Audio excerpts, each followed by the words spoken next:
how to stay composed after getting punched in sparring or in a fight. Because a lot of the times, somebody that's kind of newer to boxing, they're going to get in their first couple times into sparring or the first couple months, and they're going to be in their boxing stance and throwing their jab or their straight, and right after they get hit by a punch, they either duck their head down, they do this, or they try to just get the guy back. They try to wind up and get the guy back. Pretty much breaking down their whole technique and searching for either a power shot with the right hand or balling up into a ball and being fearful of the next punch. We're gonna go over on how to not react like that, because when you react like that, it's only gonna become worse. A lot of the times you're not gonna land that power punch that you're looking for if it's a single overhand right or whatever it is, or you're just lunging at your opponent just because of your reaction to getting punched is not correct. We're gonna go over these drills that you must do in order to delete that out of your arsenal so you can actually carry on and possibly win a fight.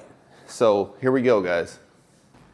So the first thing we're gonna go over is how to keep your hands up and block straight punches, single straight punches to the head, and still be composed and look at your opponent and not break down during the round and keep going. That's what we're gonna do. So I'm gonna demonstrate that right now. So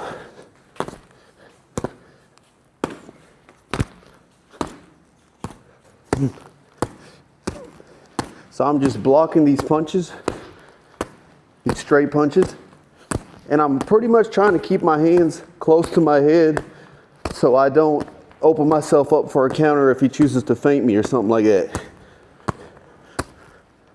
This should train my eyes pretty good to keep looking and not break down if I get punched. We can move around, but we're gonna keep our hands up, high guard, and we're just gonna keep blocking. Since we're defending, we know a punch to the head is coming. We're just trying to look at the punches, kind of work with them and not let them scare us or break us down. So for the next round, we're gonna do, last round we did single straight punches coming at you, and you're just keeping your high guard and kind of accepting the punches into the guard and kind of parrying the swing the punches out of the way and keeping the eyesight on your opponent, not really breaking down because of fear or pressure or anything, keeping composed. Now we're gonna do the same thing, but now he's gonna punch hooks and uppercuts during the same type of drill. So check it out.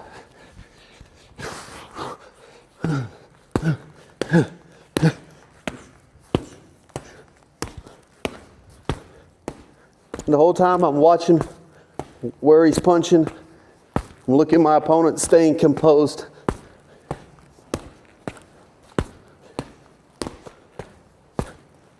I'm keeping my hands up, and even when I'm blocking to my body, I'm still keeping my hands up because I don't want to get used to dipping my hands just to block a body shot.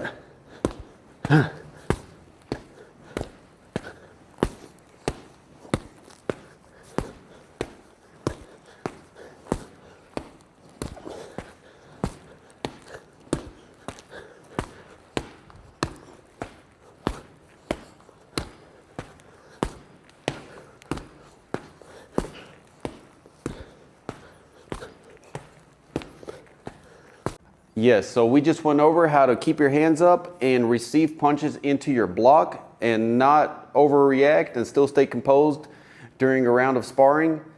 Now we're gonna go over how to move your head and react afterwards while being composed, while a combination's coming at your head. So we're gonna have a full combination coming at our head, and we're gonna stay composed and answer with a combination also. So we're gonna have Nico over here punching a 1-2 lead hook, and I'm gonna be answering with a 1-2 after I slip, roll, and I'm gonna answer a 1-2 after. It's a good drill to keep your eyes and your nerves calm and be able to react. So let's get it.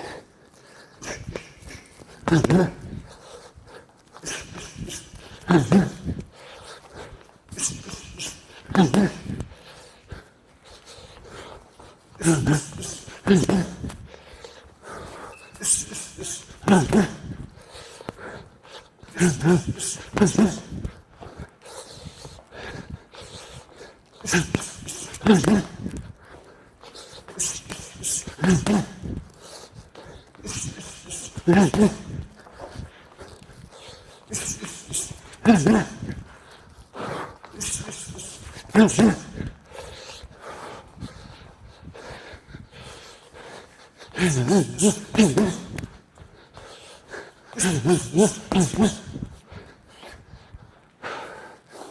right, thank you guys. So we're gonna show you a couple of drills in shadow boxing, also how to stay composed while looking at your opponent. But these are some drills you can go over to keep your eyes on your opponent, to not be nervous while getting punched, so you can be able to react better if you do. All right, guys, so we showed you guys what to go over in sparring with a partner in order to keep composed during sparring, to not get nervous after taking a blow, and to be able to act accordingly so you don't lose your fight or you don't have a bad sparring session. Now, really, you can only learn all that stuff in sparring, how to control your opponent, how to not get broken down by your opponent because of punches. But there is small things you can do outside of the ring in order to help that out also. One thing would be is shadow boxing in front of the mirror and learning how to look at your reflection, how to stare at yourself in your reflection while doing shadow boxing. That's kind of gonna train your nervous system and your head in order to be able to be cool with looking at your opponent. Of course, in sparring, that's gonna get developed a million times more than shadow boxing without an opponent. However, this will help train your eyes and your brain in order to look at your opponent and act accordingly. So you pretty much I'm gonna start shadow boxing, and I'm in front of the mirror, I'm looking at my reflection, and I'm keeping my eyes on my reflection the whole time. So there you have it, guys. We went over some things to do with a sparring partner in the ring, on how to stay composed, how not to be fearful when getting punched, how to react the right way. Also went over a drill of shadow boxing in the mirror on how to keep your eyes on the opponent. And that will help you in the ring, keeping your eyes on the opponent. Of course, it's not gonna help you as much as drilling these things with a sparring partner, but it will kind of train your nervous system to keep your eyes where they need to be.